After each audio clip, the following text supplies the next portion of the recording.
dok nih saya masuk fase premenopause atau menopause sih. Kalau fase menopause kita udah jelas nih 1 tahun dia nggak mens. Tapi kalau fase premenopause ini gimana dok? Ya baiknya nanti dikonsultasikan dulu nih sama dokternya. Apakah memang ada kelainan organik kayak tadi? Nih misalnya siklus haidnya kok nggak teratur, nggak taunya ada tanda-tanda CA. Tapi yang pasti kita tentukan dulu, oh ini kelainan organiknya tidak ada. Kalau kelainan organiknya tidak ada, baru kita masuk. Ada kemungkinan masuk fase-fase klimakterium atau premenopause. Jadi kan kadang ada perempuan yang, masa sih aku kan baru umur segini, masa ini udah tanda-tanda premenopause? Bisa nggak sih dok, menopause itu kayak dilamain atau ya udah, atau ada hormon atau apa nggak dok? Sebenarnya sudah disetting dari awal gitu loh.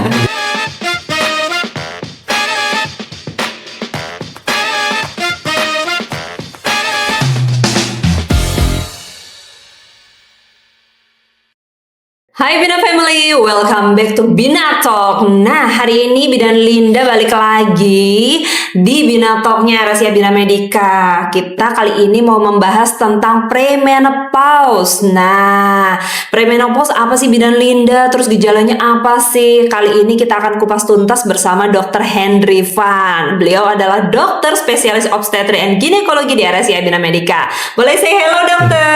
Yes, halo Bina Family, saya dengan Dr. Henry Van, dokter spesialis kebidanan dan kandungan.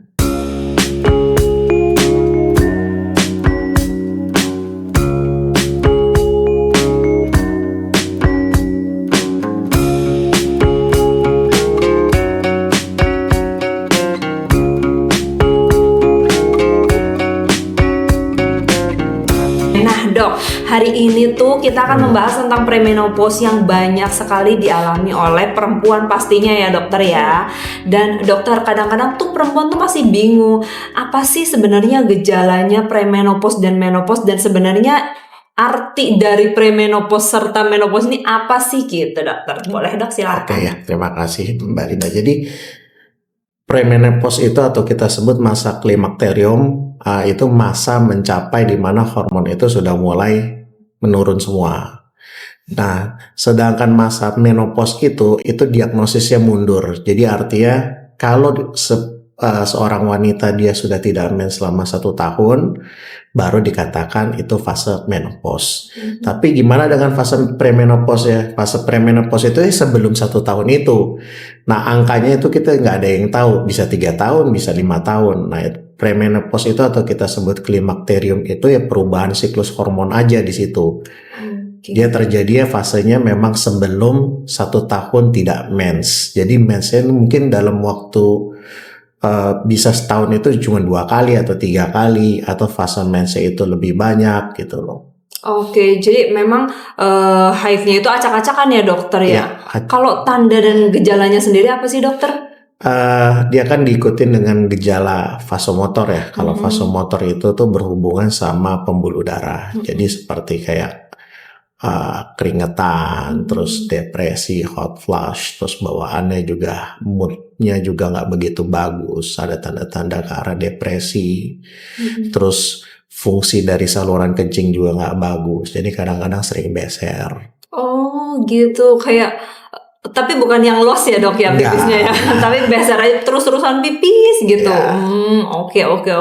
Dan dokter, kalau misalnya nih ya perempuan sendiri sudah dikatakan sebagai premenopause nih, ternyata aku setelah dia tahu dia itu premenopause atau menopause, langkah apa yang perlu dia lakukan? Kadang-kadang kan kayak jadi orang-orang tuh pernah denger kayak jadi triggernya cancer, terus habis itu nanti ada bla bla bla bla. Apa sih sebenarnya yang harus dilakukan ketika kita sudah tahu bahwa oh kita ternyata sudah menopause atau sudah premenopause nih gitu dokter? Pemeriksaan apa dok kira-kira? Oke. Kalau kita mengetahui premenopause atau menopause itu sebenarnya agak sulit, karena kita juga harus melakukan pemeriksaan hormonal. Tapi kita melihatnya dari sisi gejala. Prinsipnya pertama gini, kalau kita mengetahui, dok nih saya masuk fase premenopause atau menopause sih. Kalau fase menopause kita udah jelas nih 1 tahun dia nggak mens. Tapi kalau fase premenopause ini gimana dok? Ya baiknya nanti dikonsultasikan dulu nih sama dokternya. Apakah memang ada kelainan organik kayak tadi? Apa nih berhubungan nggak sama CA? Kan bisa aja maksudnya. Nih misalnya siklus headnya kok nggak teratur, nggak taunya ada tanda-tanda CA. Tapi yang pasti kita tentukan dulu, oh ini kelainan organiknya tidak ada. Kalau kelainan organiknya tidak ada, baru kita masuk. Oh, nah kemungkinan masuk fase-fase klimakterium atau premenopause. Oke, jadi masuk fase klimakterium tadi ya dokter ya.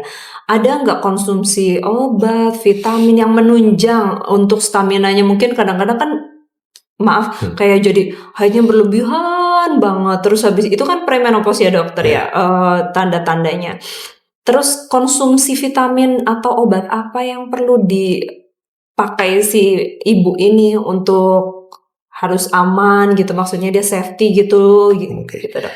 Kan berdasarkan gejala dulu nih ya, Betul, kita ngomong betul. ya. Pertama kan kalau dia masuk fase premenopause, gejalanya itu seperti apa? Kalau misalnya memang gejalanya itu menunjukkan ada tanda-tanda organik, ya kita nggak sebut ini kelainan premenopause.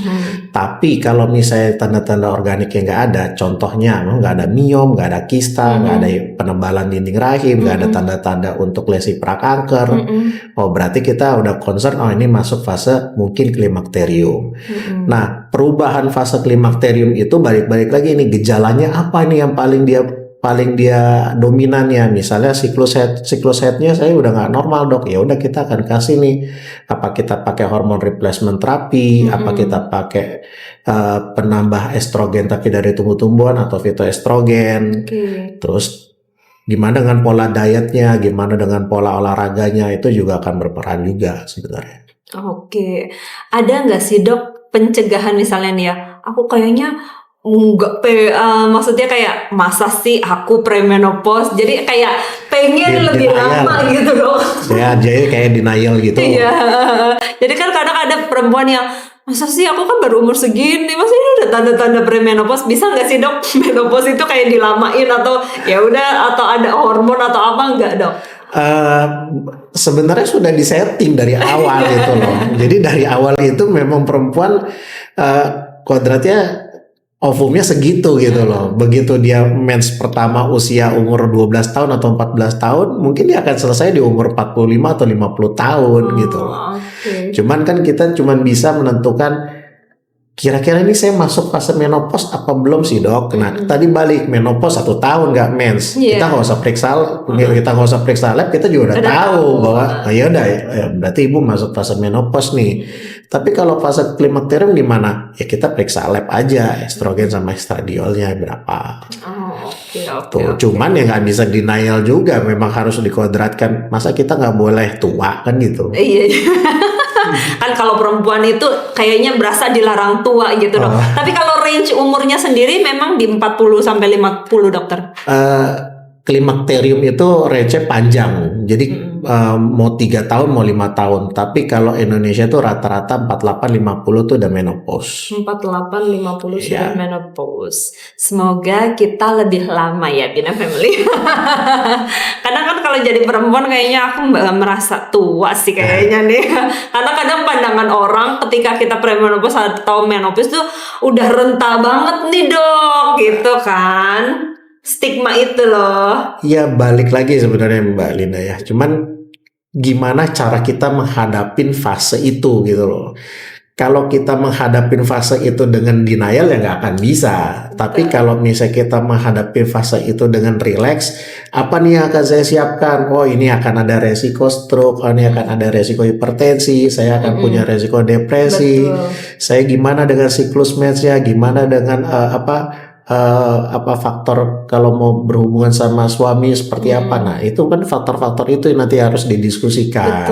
Betul banget, karena ketika kita sudah menopause, mungkin mohon maaf pada saat berhubungan dengan libido suami turun. Betul, libido juga akan turun, dan mohon maaf dok, lendir dari vagina juga akan berkurang banyak dah dokter ya. Jadi mungkin bagi Bina Family semuanya mungkin itu kali ya notisnya yang harus dilakukan. Jadi ketika kita sudah tahu nih, oh kita udah premenopause atau kita sudah menopause, langkah pemeriksaan ke dokter itu sebenarnya perlu banget ya dokter ya, untuk diskusi dan mood swing serta hormon kita kan benar-benar harus dijaga banget gitu dokter. Kualitas hidupnya kita naikkan. Karena itu kan nggak mungkin kita stop gitu loh. Benar, Artinya kualitas hidupnya yang kita naikkan. Keluhannya apa yang mendasar ibunya, depresinya, kita kasih obat antidepresan. Untuk osteoporosis ya apa kita tambah tablet kalsiumnya seperti itu. Oke. Selain itu apalagi sih dok yang terjadi pada tubuh si perempuan ini kalau ketika kita sudah menopause? Yang paling bahaya itu sebenarnya gejala vasomotornya. Vasomotor itu tuh yang mempengaruhi tuh banyak. Jadi kayak pembuluh darahnya itu lebih menyempit, gampang terjadi aterosklerosis, resiko dia untuk stroke-nya tinggi, suplai darah itu ke organ-organ yang vital itu juga berkurang semua. Nah, kalau dia suplai darah ke organ-organ vital berkurang, ya nutrisi juga kita makin butuh lebih banyak, tapi sedangkan kemampuannya itu juga berkurang. Oke. Jadi memang sangat amat butuh support dari berbagai macam hal ya dokter dan ya. itu juga nggak cuma objin aja, jadi kita jadi kolaborasi ya dokter kolaborasi ya. juga nanti. Oke. Dan dok kalau misalnya nih perempuan sudah menopause, kadang-kadang kan ada beberapa perempuan itu yang misalnya Bidan Linda kalau misalnya aku udah nggak haid, bisa nggak sih misalnya kan ada nyeri gitu dok, entah itu ada miom atau ada kista, itu si miom dan kistanya pasti akan hilang atau gimana dok? Ketika sudah nggak ada produksi ini atau hormon dia udah nggak ini dok? Jadi kalau kita sebut secara umum tumor ya, iya betul. Miom ya, miom, tapi khususnya kan miom. Kalau tumor sudah terbentuk, dia nggak bisa lagi mengecil. Artinya memang kandungan tumornya pasti segitu. Even dia, dok saya kalau sudah menopause jadi ngecil nggak? Enggak. Yang kecil itu, yang atrofi itu otot-otot yang sifatnya normal, yang fisiologis. Tapi yang sifatnya itu patologis, yang sudah terbentuk, yaitu enggak, dia stuck di situ. Tapi kalau misalnya nih kita kan udah menopause dok, terus ada miom tadi atau tumor tadi, baiknya itu memang harus di take out aja udah sekalian maksudnya sekalian diambil gitu rahimnya atau gimana dokter? Solusinya supaya tergantung keluhan. Jadi kalau misalnya memang sebelum menopause dia nggak punya keluhan miom, terus dia datang gara-gara kita ada binotok kayak gini, terus dia mau lihat ini gimana nih, kok saya takut nih dok ada miom apa enggak? Oh iya ada miom, tapi dia nggak punya keluhan, ya kita evaluasi aja. Gitu. Cukup evaluasi aja ya dokter ya. Oke, gitu ya Bina Family. Jadi buat Bina Family yang ada di rumah nih, misalnya masih parno banget nih, ternyata aku premenopause nih Bidan Linda sudah, atau ternyata aku udah menopause nih Bidan Linda tapi aku punya tumor atau masalah lainnya di organ kewanitaan kita, boleh banget konsultasi dengan Dr. Henry Van jauh lebih lanjut, karena good pointnya adalah Dr. Henry Van ini bisa melakukan operasi laparoskopi ya dokter ya, dengan minimal surgery invasif gitu ya dokter ya. Minimal invasive surgery. Kebalik Bina Family, minimal invasive surgery. Oke, jadi nanti bisa banget konsultasi karena ternyata sekarang itu lagi tren banget dok laparoskopi dengan minim sayatan, katanya cepet sembuh gitu-gitu ya dokter ya. Dan itu jauh lebih menurunkan resiko kan dok? Iya, karena lebih zoomnya lebih bagus gitu, penglihatan kita aja lebih bagus gitu. Oke, dan memang ini resikonya sangat rendah ya dokter ya? Resikonya adalah minimal sekali. Oke deh. Nah dokter boleh dong kasih pesan dan kesan untuk Bina Family di rumah tentang premenopause dan menopause ini, apa yang perlu dilakukan, apa persiapannya dan bagaimana? Silakan dokter. Oke, terima kasih. Jadi beberapa pesan dan kesan mengenai gimana sih cara kita menghadapi premenopause sama menopause ini. Yang pertama, mempersiapkan diri untuk menghadapi premenopause sama menopause. Artinya persiapan diri itu baik dari segi pengobatan maupun non pengobatan. Pengobatan itu coba didiskusikan dengan tenaga medis Bina Family. Ini kebutuhannya seperti apa? Butuh untuk hormon replacement terapi atau butuh hanya menggunakan fitoestrogen. Yang kedua, kita juga harus menaikkan kualitas hidup pasien-pasien yang dengan premenopause atau menopause dengan diet sama olahraga. Paling situ aja. Oke, diet dan olahraga penting banget ya dokter ya ternyata pada saat kita menopause. Iya. Karena memperpanjang siklus hidup kita. Gitu. Oke deh, terima kasih banyak Dokter Henry Iya, Van. sama-sama. Terima kasih Mina Family. Next kita berlanjut di info-info kesehatan lainnya. Bye bye.